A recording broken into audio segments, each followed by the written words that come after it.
Today's video from Sharp Help, we're taking a look at PLU programming on your XEA207 register, and in particular we're looking at programming beyond the first 20 PLUs. As standard, the machine only has 20 PLUs active.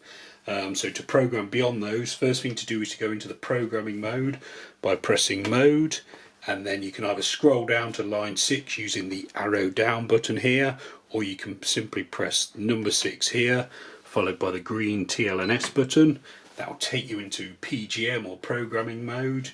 You can then arrow down or press 2 to go to setting. The green TLNS button will take you into setting.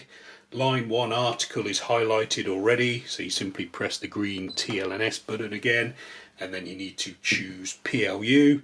So you can either scroll down to it or simply press 2 and it will jump into it.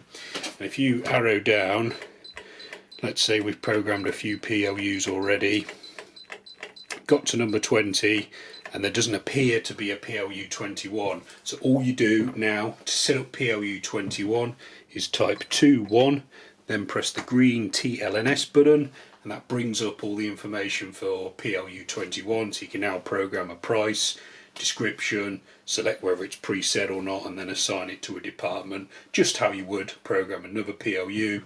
Then if you press TLNS, it'll save that PLU, and the process for entering PLU 22 is the same, 22, and then TLNS, and then you can just keep following that procedure until you've added all the necessary PLUs. I'm not quite sure why Sharp do it this way, but this is the default way the machines come out the box, so it's really easy to just keep going, adding more and more as you go along. Once you're done with your PLU programming, escape cancel, escape cancel, escape cancel, and escape cancel will eventually take you back to the main reg mode settings, and those PLUs, even though I haven't programmed, they're still active. So if I do 22 PLU, it comes up with the information for PLU 22. If I do 24, I get a PLU code is non-existing error message, but I can simply go back into the programming mode, into setting, article, PLU, and then add my new PLU just like I've shown you in the video. Okay, I hope that video has been helpful. We've got plenty more videos showing you how to get the best out of the Sharp registers. The ones for the 207 will be appearing on screen now, so you're welcome to check those out.